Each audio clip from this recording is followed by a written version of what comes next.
pessoal, Giovana Graziosi Casimiro, ela é produtora, gestora e diretora criativa no mercado de XR. E a gente vai falar um pouquinho sobre isso.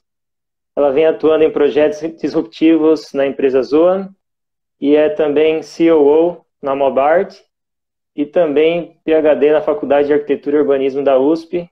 Então, tanto do lado de pesquisa quanto do lado mercadológico, tem bastante experiência.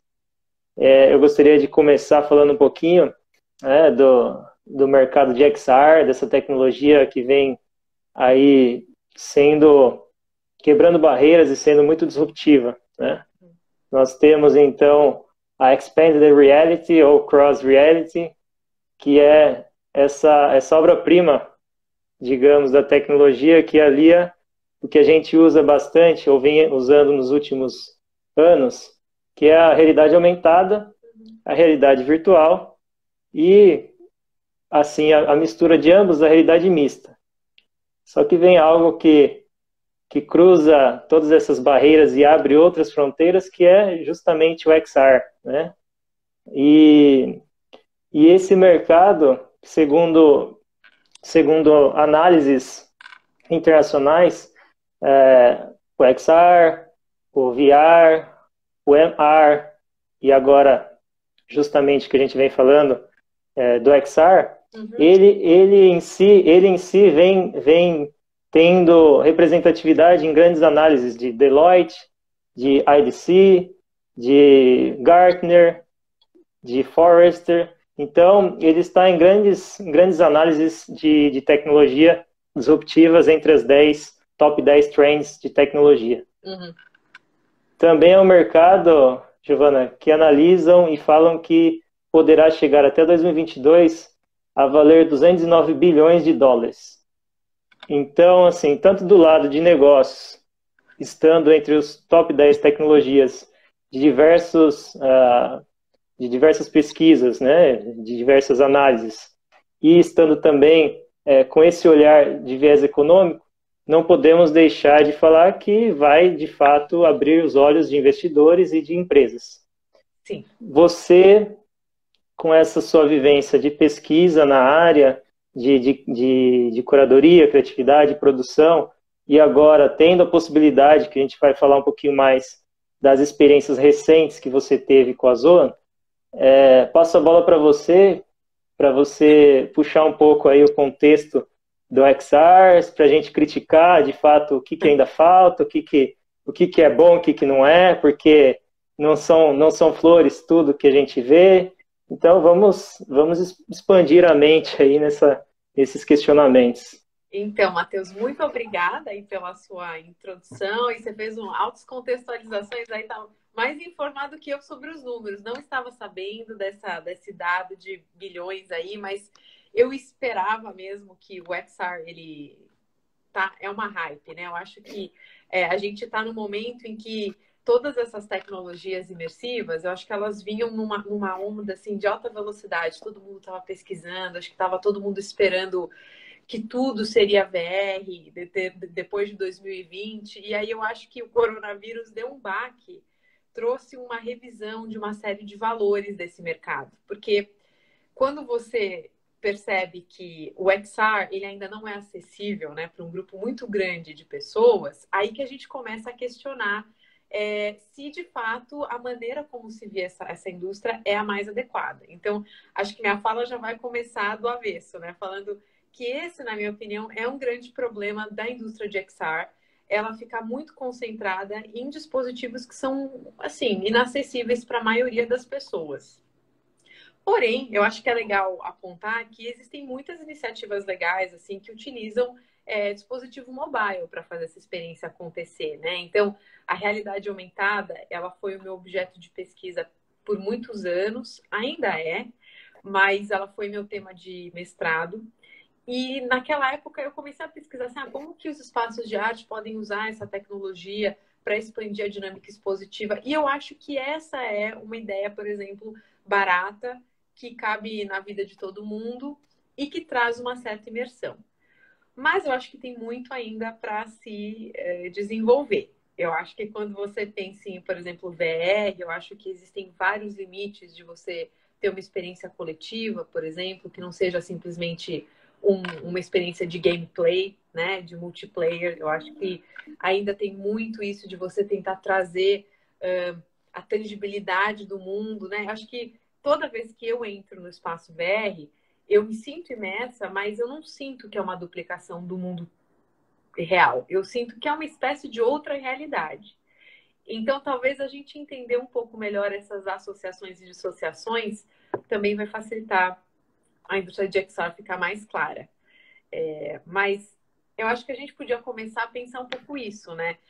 Como que a indústria de XR tem mudado nesses últimos meses? Foi isso que eu senti muito, que nos últimos meses houve uma espécie de um revival, assim, um retorno de uma série de coisas que a gente abandonou nos anos 2000, sabe? Então, a gente conversou disso antes. Então, acho que é muito louco você ver como essa coisa da live, do chat, do web, do tour web, tudo que a gente falava, ai, quem que quer fazer tour virtual? Coisa mais demodê, né? Como diz a minha avó, demodê. Mas não, de repente é isso, só sobrou isso para nós. E eu acho que é um grande momento, na verdade, de reativar essas ideias antigas, mas com as capacidades tecnológicas de agora. Então, talvez agora, né, rever a ideia do chat, da conferência, do espaço virtual, do tour virtual, do museu web, de todos esses conceitos que estavam lá como protótipos dos anos 2000, hoje eles podem ser produtos de fato. E eu acho que isso é um grande momento para essa indústria. Que legal. E a gente atinge um ápice da tecnologia, né, que já falar um pouquinho da tecnologia que é bastante utilizada que por vocês e até pela indústria em si, que é a Unreal Engine, né? Uhum. A Unreal que foi lá desde 1998, já existia, já era consolidada em games, e que agora chega no seu ápice tecnológico, agora, quando eu digo agora, em 2018, né, com o Unreal Engine 4, que tem o carro-chefe, uma parceria com a HoloLens da Microsoft, de cruzar essas fronteiras. Só que quando você diz também nesse sentido, eu também vejo, já tive experiências imersivas em VR, e vejo que não tem assim, esse choque entre a nossa mente, do que é real e o que não é real, acho que ainda não está muito em sinergia com essa tecnologia que é disponível.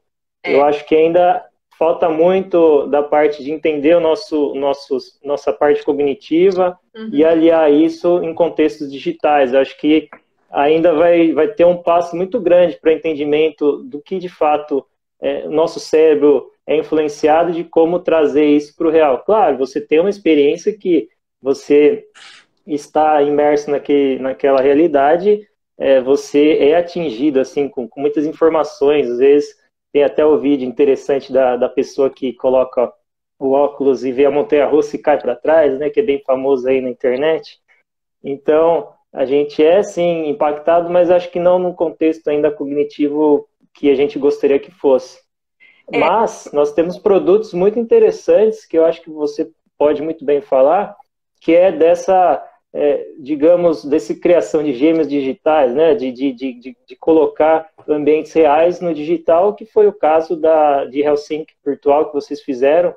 E acho que um contexto que o cenário de turismo está enfrentando, de não poder ter pessoas em locais, eu acho que possibilita muito disso, né? Você ter ambientes virtuais de cidades muito com impacto turístico muito grande, que são muito visitadas, principalmente aí na Europa vocês têm esses casos. Eu queria que você explorasse mais do uso da Unreal Engine para explorar todo esse contexto de turismo que vocês fizeram nesse projeto em específico.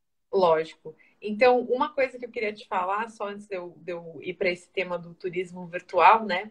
É a gente pensar que o Unreal recentemente lançou o Unreal 5, né, a versão 5, e eles vieram com uma série de funções que trazem um setup de lights, assim, de luzes, que realmente deixa o cenário extremamente realista. Então, acho que você percebe que esse tipo de software está trabalhando para buscar esse realismo, e é possível que sim, em algum momento a gente consiga cruzar a neurociência com essas capacidades gráficas de alta resolução e super rapidez, né, de processamento para trazer esse mundo físico real para o virtual.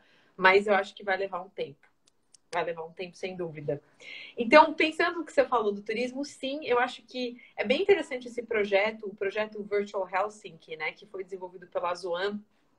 E originalmente ele era um projeto que só existia para VR, né, VR com headset para os headsets, e agora ele está num processo de expansão.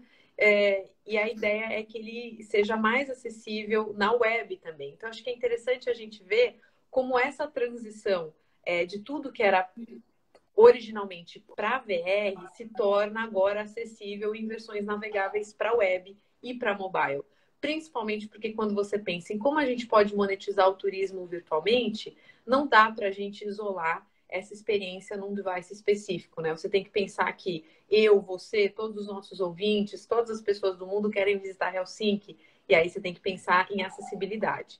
Então, esse projeto, a primeira etapa dele, eu ainda não fazia parte da Zoan, mas agora eu entrei nessa nova etapa, que foi uma etapa proposta durante esse período de transição do coronavírus.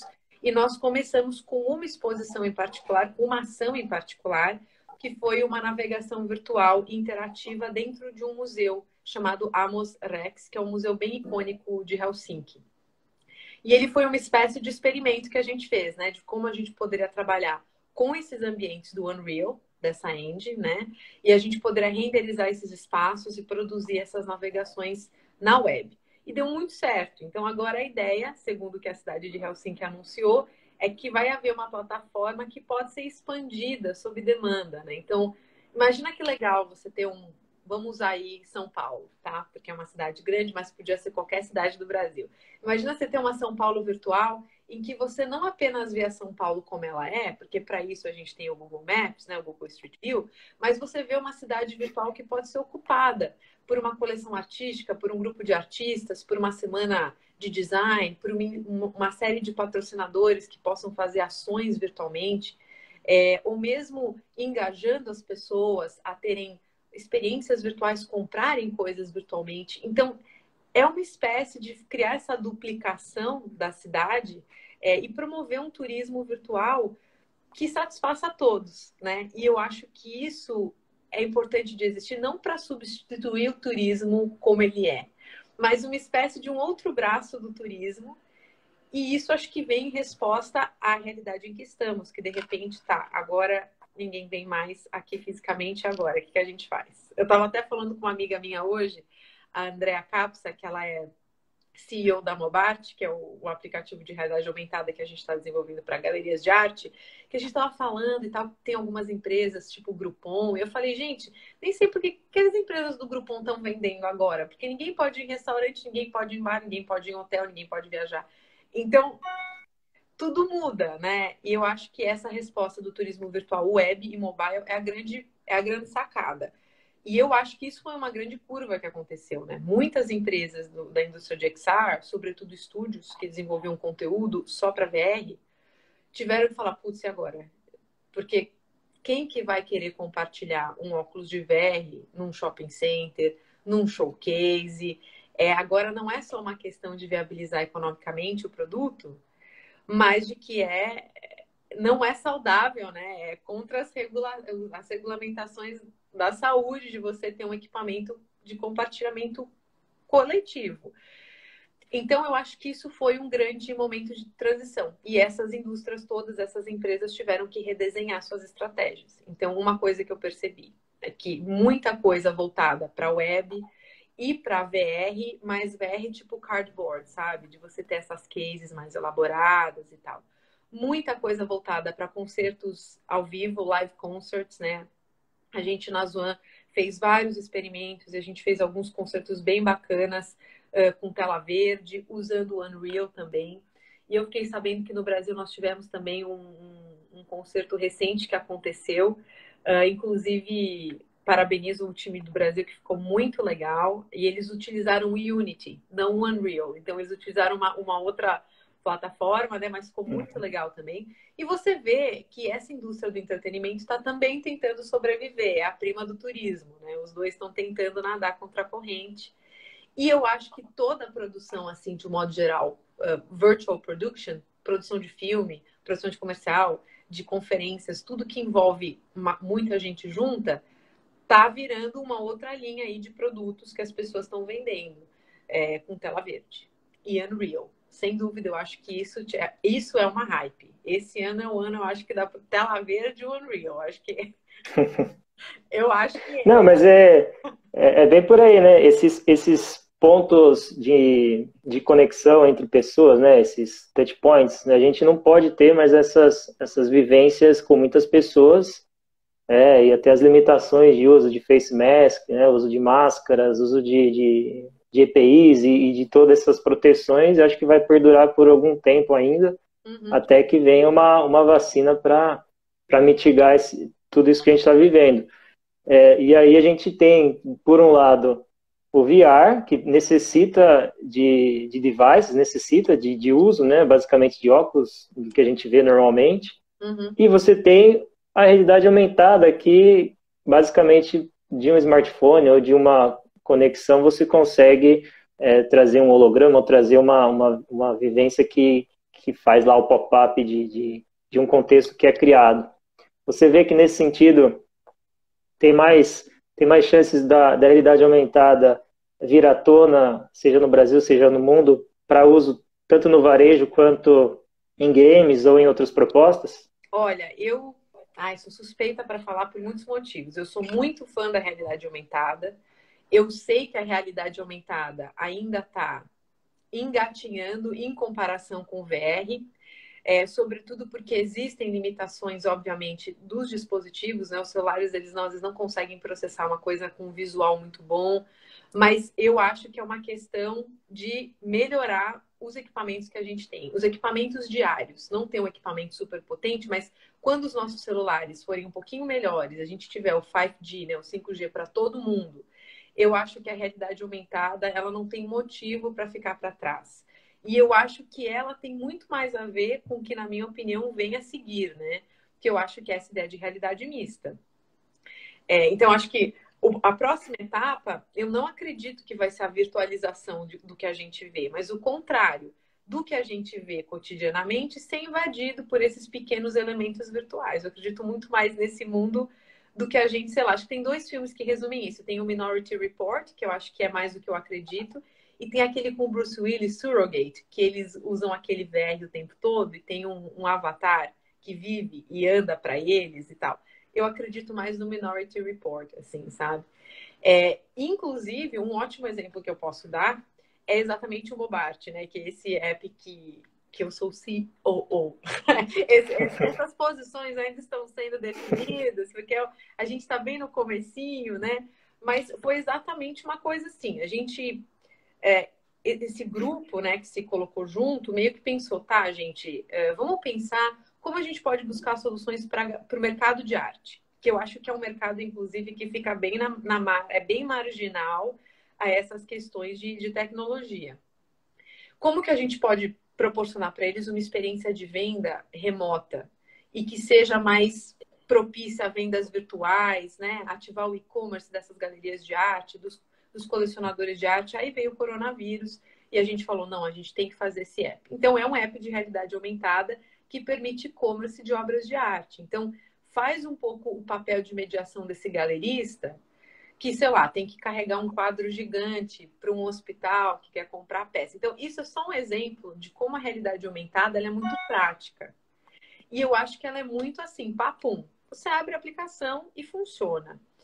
E acho que ela é muito do povão, assim, ela é muito de todo mundo. Qualquer pessoa pode ter uma aplicação de realidade aumentada funcionando, e por isso que eu acho que o Pokémon Go foi tão popular, porque ele não demandava um tipo de dispositivo especial. Qualquer um podia baixar o Pokémon Go e ter uma experiência de XR nas suas mãos e andar pela cidade e reexplorar a cidade.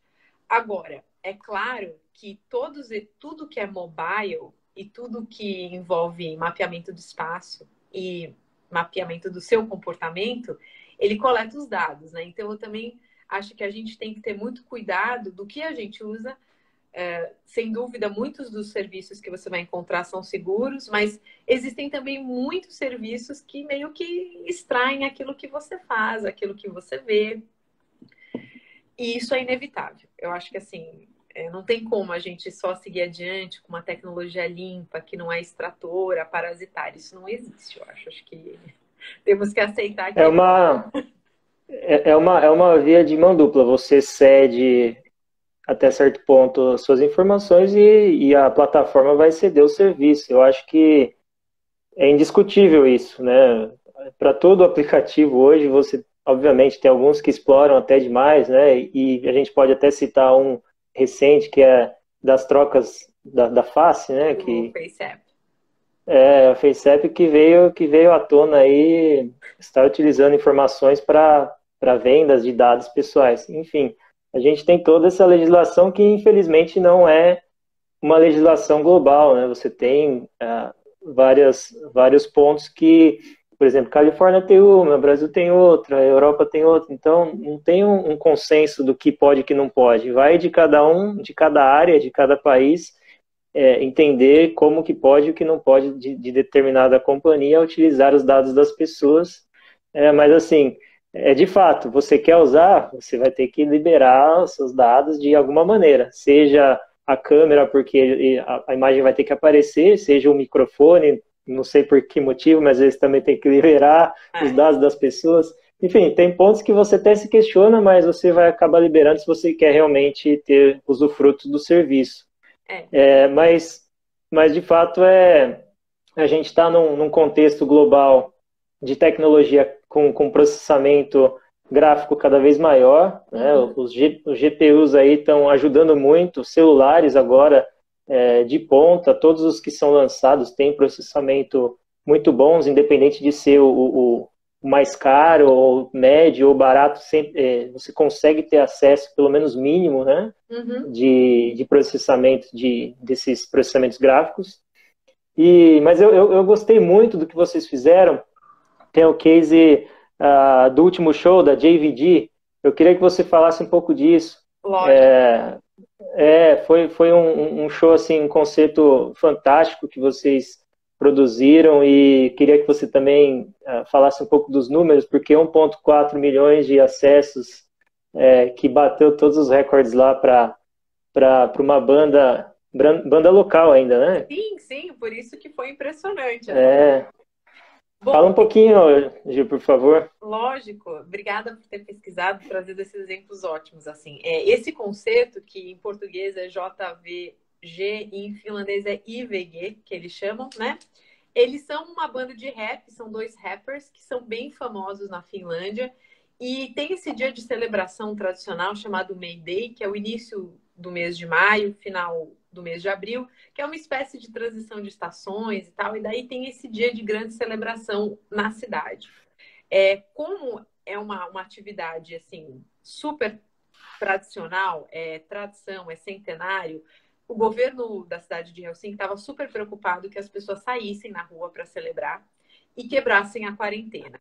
Então, nós propusemos que a gente engajasse as pessoas, então, a estarem no primeiro concerto virtual da Finlândia, e foi um dos primeiros do mundo, assim, com a tecnologia que a gente usou. Até aquele momento, o único que se tinha era do Travis Scott, né? Que ele fez dentro do Fortnite. Então, ele tinha tudo pré-gravado e tudo era em 3D. O nosso, na verdade, foi uma captura em tempo real dos cantores numa tela verde, né? Num palco com tela verde que a gente fez no Chroma Key. E a gente renderizou em tempo real, em live, todos os cenários, todas as interações de dentro do Unreal. Então, foi uma missão-tarefa, assim, que foi bem complexa e foi muito interessante, porque as pessoas podiam selecionar o seu próprio avatar e poderiam interagir, e puderam, né, interagir com os cantores, e a gente teve, ao vivo, durante o show, 700 mil visualizações naquele momento. E aí, o vídeo teve no total 1 milhão e 400, e isso realmente foi impressionante, porque a gente tem que lembrar que a Finlândia tem, sei lá, 5 milhões de pessoas, né, morando no país inteiro. Então, quase um pouco mais de um quinto do país inteiro assistiu ao show. E isso, obviamente, abriu oportunidade para a gente fazer com outros cantores também. E recentemente a gente fez com uma outra cantora chamada Alma, que é uma cantora também finlandesa, e foi bem interessante.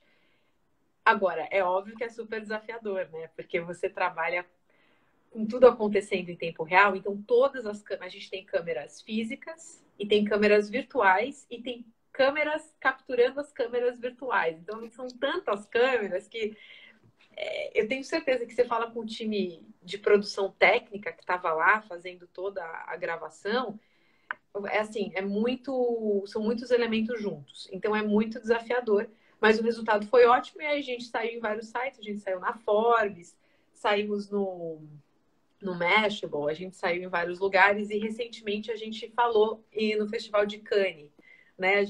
O Mika, que é o CEO da Zoan, ele falou sobre o IWG, sobre o show em Cannes, e eu acho que foi bem interessante a gente ter podido dar esse passo.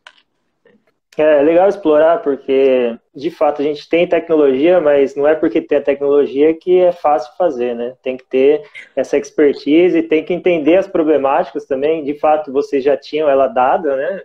Pelo contexto da cidade e da celebração, isso já ajuda, obviamente. Mas acho que eu pontuo sempre, a tecnologia ela faz o intermédio entre a solução e a entrega, né? Você entendendo a problemática e utilizando a tecnologia, obviamente, você vai escalar e vai trazer uma solução assim de maneira mais escalável, atingir muitas pessoas ainda mais agora. Só que não necessariamente você vai utilizar a tecnologia, né? Mas nesse contexto que a gente está falando, a princípio, a tecnologia imersiva e a tecnologia em si faz total sentido. Aqueles dados, né, que eu pesquisei e a gente identificado o XR, são alguns setores que de fato trazem mais consumo dessa tecnologia. E tem um case bem interessante, que é o case britânico, do Exército Britânico, que aumentou em 30% a adesão de pessoas para o Exército em si. Então, assim, de que maneira você usa a tecnologia para engajar as pessoas? Eu acho que, nesse sentido, o XR, ele é, sim, um ponto nodal de tecnologia e pessoas, mas também tem essa questão que a gente vem falando, que ele deixa a desejar, porque ele não é para todos. Nesse sentido que não é para todos, mas que pode ser utilizado em diversas vertentes, eu falei do militar, mas você tem healthcare, você tem manufatura aditiva em indústrias e outros setores aí, educação. Quais setores você identifica, Giovana, que são de fato cruciais nesse momento para entendimento do que nós temos já de tecnologia e poder usar para solucionar determinado problema? O que você acha em si? Bom, é claro que o que primeiro vem na minha mente são todos aqueles negócios, eu acho que todos os serviços de um modo geral e principalmente retailers, né? Então, acho assim, se você pensar que as lojas agora estão reabrindo em alguns lugares, mas lojas que não podem vender com o mesmo fluxo, você tem, eu acho que a ideia que você trouxe antes, né, a realidade aumentada ajudaria para vendas. Eu acho que o campo da moda, por exemplo, é um campo que está muito prejudicado com o coronavírus, não apenas porque as pessoas não consomem tanto, ainda que tem e-commerce, mas eu acho que a experiência de compra tem que ser revista, né? Como que essas marcas, e vamos trazer então agora marcas de luxo, né? Como que as marcas de luxo trazem a experiência de vendas sem necessariamente aglomerar pessoas. Eu vi que, por exemplo, a Louis Vuitton lançou em Tóquio a primeira loja para uma pessoa. Então, você agenda e você pode ter uma experiência Louis Vuitton para uma pessoa. Mas lojas, de um modo geral, eu acho, sem dúvida, eu acho que o campo do turismo, ele é uma das áreas que precisa de ajuda, principalmente para que você possa monetizar sem as pessoas estarem presencialmente lá. Eu não sei se nesse momento, por exemplo, as empresas aéreas, né? Eu não sei se existe um grande investimento nesse momento para simuladores, por exemplo. Eu não acho que agora é o momento. Eu acho que deve ter muita grana que não foi usada do marketing, de muitas áreas, que vai ter que ser realinhada, e eu acho que muita gente vai optar por coisas web. É a minha sensação. Acho que muitos projetos que estavam focando assim, vamos fazer VR, vamos ter um showroom, não sei aonde, eu acho que isso vai morrer e vai se tentar investir esse dinheiro em coisas que são mais acessíveis para todos, sem a necessidade das pessoas irem a determinados lugares. E eu acho que é um pouco isso. Acho que, de um modo geral, quem trabalha com vendas vai precisar utilizar a tecnologia a seu favor. E isso é um exemplo assim que você pode ver que, por exemplo, eu estava lendo que a Zara tem um plano de ação para os próximos 2 anos de fechar 1.200 lojas no mundo. Porque eles vão utilizar aqueles milhões que eles investiam nessas lojas para investir em e-commerce. E atendimento e-commerce e customer service. E eu acho que é um pouco isso que a gente vai ver como resposta ao coronavírus a longo prazo, na minha opinião. E eu acho que é aí que o XR entra como uma arma poderosa para algumas dessas marcas, né?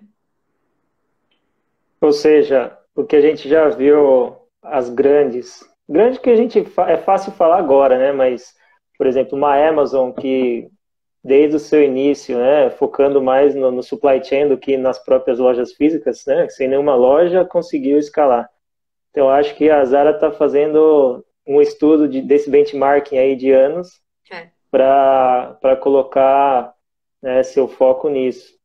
E eu acredito que também a tecnologia já existe, né, na palma das nossas mãos. A gente está falando aqui no Instagram, que é uma ferramenta que já tem diversos, né, lê a nossa face e produz aquelas imagens e várias outras coisas. TikTok também fazendo sucesso aí nos aplicativos. E isso é uma maneira da gente também, como entretenimento, né, engajar, seja ao nosso perfil ou ao nosso público.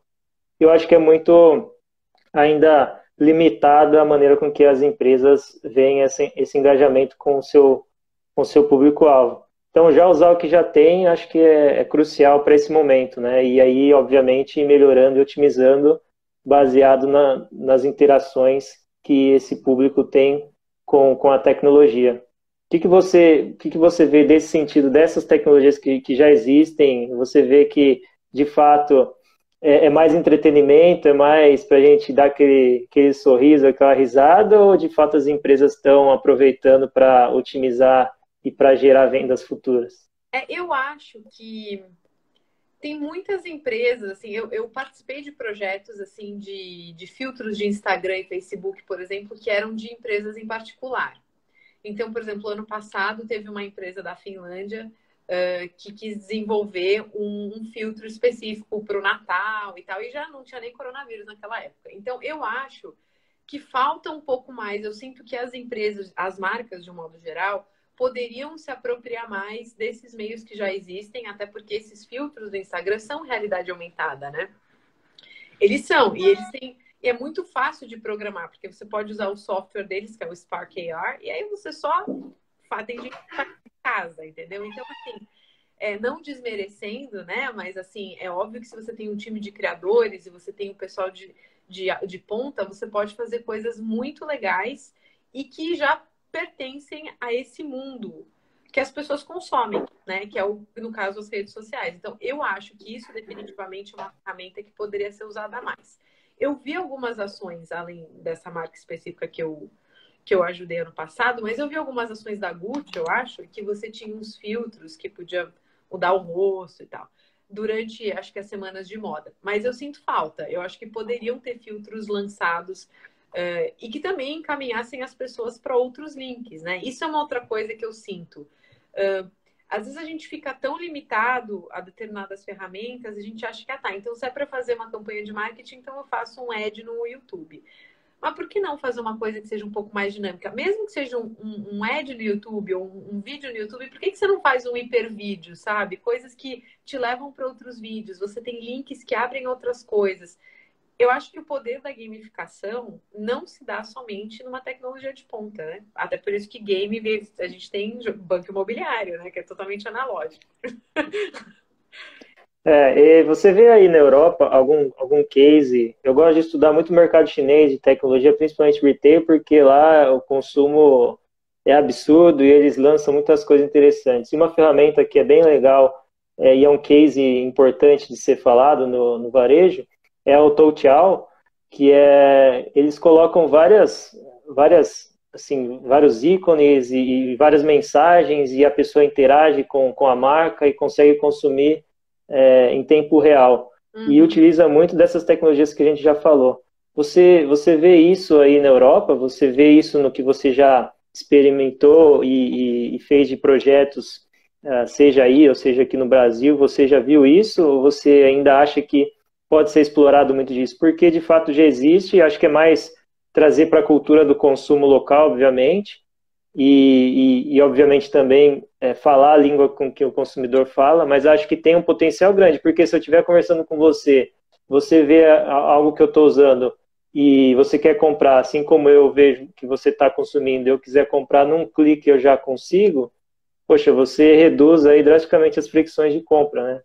Então acho que já tem essa tecnologia, eu me questiono sempre por que não a vejo de fato no dia a dia, né? Então, aqui eu não tenho visto, honestamente, eu não tenho trabalhado com projetos com essa ênfase em particular. Mas eu tenho acompanhado, por exemplo, acho que os grandes problemas, né, que essa indústria em particular da moda tem passado e como elas estão revendo uma série de coisas. Então, eu acho que algumas empresas nesse setor, ainda que eu não seja especialista, o que eu observo elas estão tentando redesenhar a marca delas. Então, uma outra maneira de fazer esse rebranding, né? Por exemplo, a H&M, H&M, ela está fazendo toda uma remodelagem do discurso dela. Todas as roupas hoje, 50%, 60% das roupas, eles têm um número específico, são feitas de reaproveitamento de roupas que as pessoas devolvem para a loja e elas reciclam. Então, acho que tem uma pegada aí sustentável que está fazendo o rebranding, que não tem nada a ver com tecnologia de XR. Mas é uma maneira que eu observo as lojas aqui se redesenharem. E outra é tentar ir mais para o e-commerce. O que eu mais vejo aqui é e-commerce, as pessoas fazendo live. Eu não vejo investimento tão grande nessa experiência de compra e nessa experiência de compartilhamento de compra, que eu acho que é um pouco isso, né? Você tem um item, em vez de você falar, onde é que você comprou essa peça? Você vai lá, você escaneia, você acha a peça e você compra. Eu não vi isso ainda aqui. É possível que tenha, né? Mas eu não estou realmente a par. Porém, eu acho que isso tem um super potencial. Eu acho que tanto o showcase das peças com realidade aumentada, né? Ou em casa, ou, por exemplo, tem uns projetos super legais, assim, de uns espelhos que você consegue baixar os aplicativos e provar as roupas em você. Eu acho que se isso vir uma coisa acessível, isso é uma ideia sensacional. Assim como o teu celular, você olha no espelho e você pode provar peças, né? Eu acho isso muito legal. Assim como eu acho muito legal esse Shazam para roupas, que você vai lá e você pode escanear a peça e comprar. É inegável, né, que o mercado da Ásia e a China em particular, eu acho que eles são muito mais arrojados em tentar essas coisas, né? Eles testam e também eles têm um mercado muito maior do que todos nós, né? Porque se você comparar o número de pessoas que compram na China, excede a Europa, eu acredito, com certeza. Então, isso também é interessante de ver, né? Como que eles, como um polo super industrial tecnológico que prevê tecnologia para todo mundo, eles têm o mercado deles, eles não precisam do resto do mundo necessariamente, assim, em números. Então, tem muitos serviços que você fala, gente, eles já fizeram isso, eles já testaram, já está rolando, é produto já, e a gente ainda às vezes está prototipando, está tentando e tudo mais. Porém, uma coisa eu posso falar, eu acho que os concertos virtuais ainda não estão sendo tão, assim, produzidos em massa lá, não. Eu acho que eles ainda não estão fazendo isso em particular.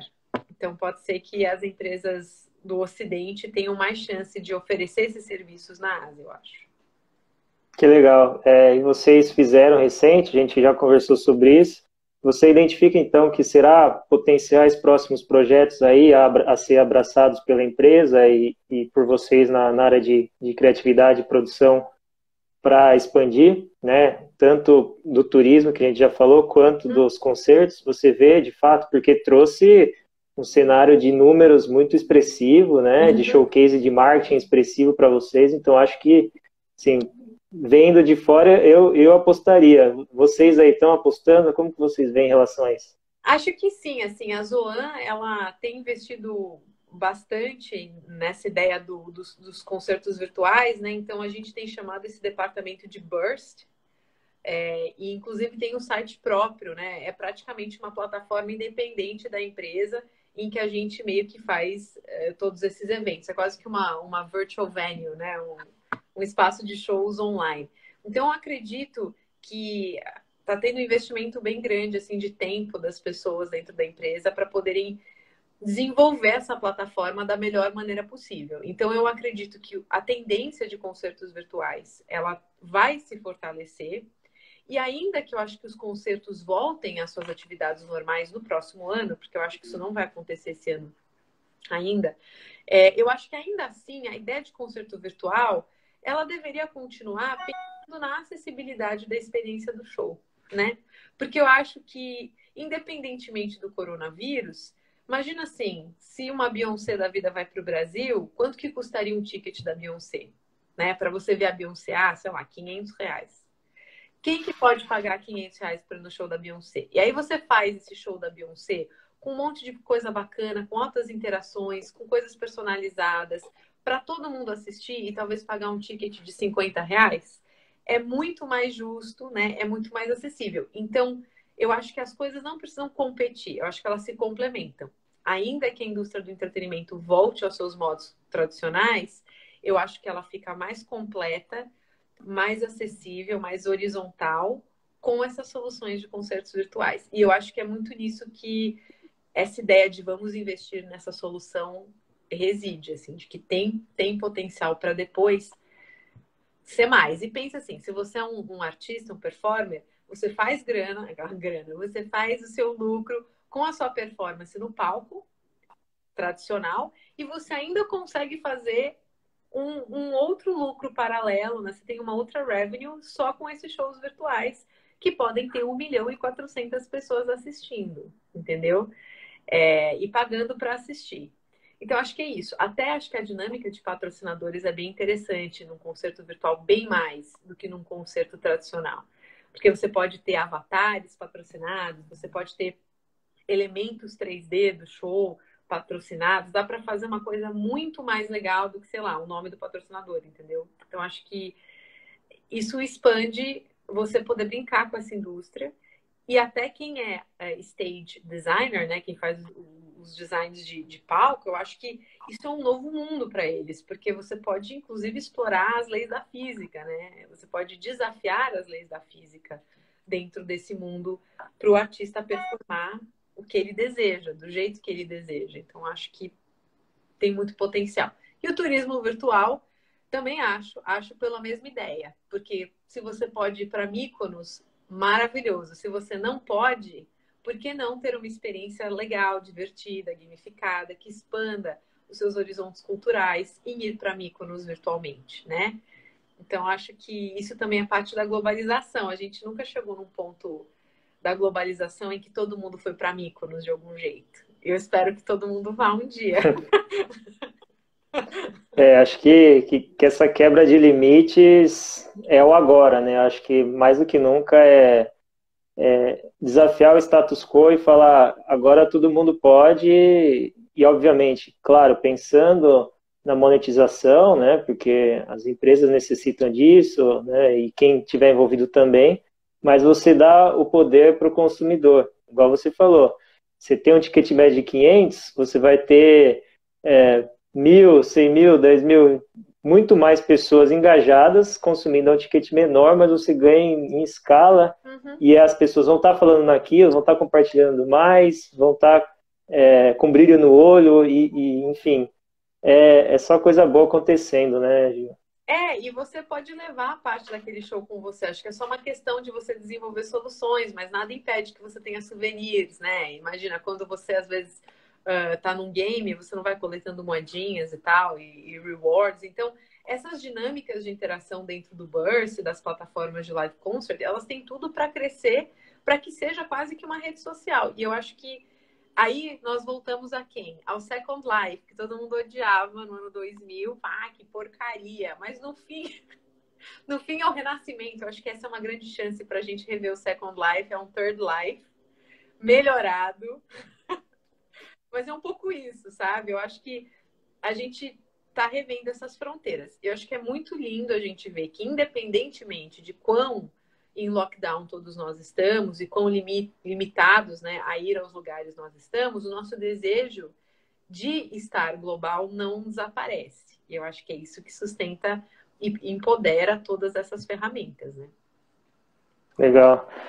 Gil, eu gostaria que você desse aí a sua última palavra em relação a tudo que a gente falou e contextualizasse da sua visão como profissional e da sua visão como consumidora, de um apanhado geral, né? Acho que você já mostrou assim, o seu olhar em relação a isso, mas para a gente ter uma visão do que você espera a longo prazo, e quando eu digo longo prazo, até 5 anos, O nosso dessas longo prazo é cada tecnologias. vez mais curto.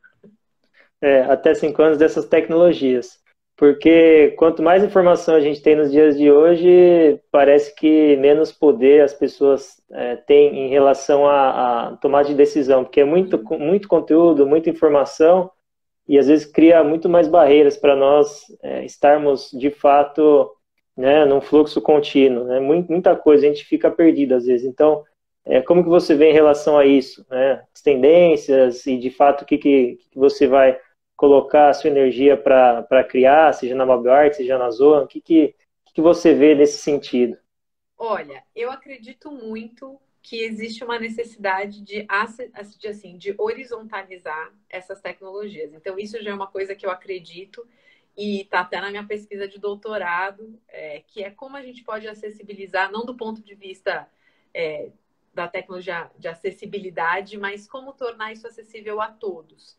Então, eu acredito numa VR, que seja uma VR que todos nós possamos utilizar, sem grandes problemas. Isso não significa que a VR de luxo pode ser deixada de lado, mas eu acredito numa VR de todos, né?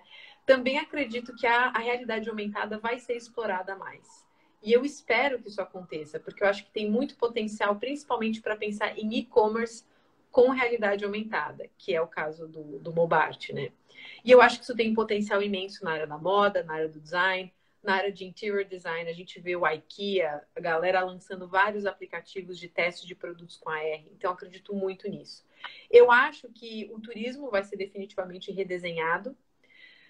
E eu acho que definitivamente o entretenimento vai se redescobrir de uma outra forma. Acho que os performers vão perceber que eles podem ir muito mais além quando eles falam de performance, de storytelling, utilizando essas tecnologias. Eles podem fazer isso para todos, né? E eu espero imensamente que a tecnologia 5G também ajude todo mundo a ter essas experiências no mobile. E quem sabe, eu acho que a China, assim, ó, eu sei que agora muita gente está assim, mas essa coisa toda do coronavírus, mas a China, ela desenvolve celulares sensacionais, então já foi isso o tempo em que as pessoas falavam que coisas chinesas não têm qualidade, elas têm muita qualidade. E eu acredito que o preço, aos poucos, dos celulares, principalmente com processamento muito bom, vai ser cada vez menor. A gente está vendo isso acontecer e eu acho que isso vai acontecer cada vez mais. E eu acho que com o coronavírus, a gente está num novo momento geopolítico. Esse é um momento de grandes transformações. Então, eu acredito que tudo vai ser mais horizontal. Espero, pelo menos no mercado de XR. Legal. Obrigado aí pela colaboração. E para encerrar, Gil, por gentileza, se puder compartilhar algum livro, filme, alguma frase que te inspira tanto pessoalmente quanto profissionalmente, se você recordar aí, para deixar como dica para o pessoal. Oh, meu Deus! Ai, meu Deus, é uma coisa complicada. Bom, pode ser o quê? Um livro... Tem um texto muito bom, tem um texto muito bom que se chama The Big Other, de uma autora chamada Shoshana Zuboff. Esse texto fala de Big Data e vigilância e um pouco de tudo que a gente está falando. Eu acho que é um artigo que todo mundo vai achar online. The Big Other, né? O grande outro. E ela fala um pouco de tudo isso que a gente está falando, um pouco dos Googles, dos Facebooks, dos nossos dados. E é interessante para a gente, acho que, contextualizar também o futuro da tecnologia de um modo geral. Acho que esse é um texto bom. E, sei lá, filme, eu não sei. Acho que a última série que eu tô assistindo é Dark. Legal. No Netflix, acho Perfeito. que é legal. Legal. Obrigado, Gil, pela colaboração. Deixa suas redes sociais, onde o pessoal pode seguir seu trabalho, quais você utiliza mais. Eu uso mais o Instagram e o LinkedIn. Então, o meu Instagram é o GG Casimiro e as pessoas podem me encontrar igualzinho lá no LinkedIn também. Tá ok. Obrigado pelo bate-papo, acho que foi super inspirador e ótima semana. Obrigada, Matheus. Agradeço a oportunidade e um ótimo dia aí. Tchau, tchau. Até mais. Tchau a todos. Obrigada. Tchau, tchau.